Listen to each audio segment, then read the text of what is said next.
DSC preparation కి మిగిలిన తక్కువ సమయాన్ని డిఎస్సి 2024 యాప్ లేదా DSC2024.com తో జాబ్ ని సాధించండి. బిహార్లో ఘోర రోడ్డు ప్రమాదం చోటు చేసుకుంది. పెళ్లికి వెళ్లి తిరిగి వస్తూ అనంత లోకాలకు వెళ్లిన ఘటనతో స్థానికంగా విషాద ఛాయలు అలుముకున్నాయి. కతిహార్ జిల్లాలో కారు ట్రాక్టర్ ఢీకొట్టుకున్నాయి. ఈ ప్రమాదంలో 8 మంది మరణించగా మరో 2 గాయపడ్డారు. కారులోని ప్రయాణికులు వివాహ కార్యక్రమం నుంచి తిరిగి వస్తూ ఉండగా NH31లోని సమేలి బ్లాక్ ఆఫీస్ సమీపంలో ఈ ప్రమాదం జరిగింది. మృతులందరూ పురుషులేనని, వారు SUV కారులో ప్రయాణిస్తున్నారని కతిహార్ పోలీస్ SP వైభవ్ శర్మ తెలిపారు.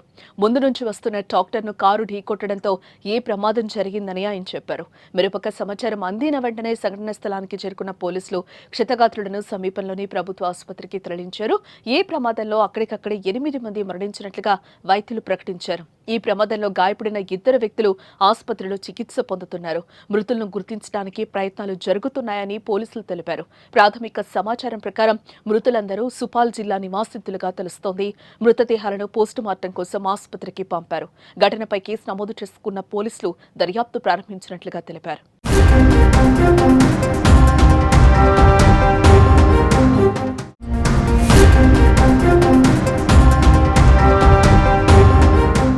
పూర్నియా జిల్లా బరహారా కోఠిలోని దిబ్రా బజార్ నుంచి 10 మంది వ్యక్తులు కోష్కిపూర్లో ఒక వివాహ ఊరేగింపుకు స్కార్పియోలో ప్రయాణిస్తున్నారు. చాంద్పూర్ చౌక్ దగ్గర మొక్కజొన్న కుప్పను తప్పించబోయి స్కార్పియో అదుపు తప్పి ట్రాక్టర్ను ఢీకొట్టిందని సంఘటనా స్థలంలో ప్రత్యక్ష సాక్షులు తెలిపారు. ప్రమాదం జరిగిన వెంటనే పోలీసులకు సమాచారం ఇచ్చినట్లుగా వారు తెలిపారు. మరోపక్క వివాహ వేడుకలకు హాజరయ్యేందుకు వెళ్లి ఇలా ప్రాణాలు కోల్పోవడంపై కుటుంబ సభ్యుల్లో పెళ్లి వేడుకల్లో విషాద ఛాయలు అలుముకున్నాయి. మృతులను చూసి బంధువులు కన్నీరు మున్నీరుగా విలపిస్తున్నారు.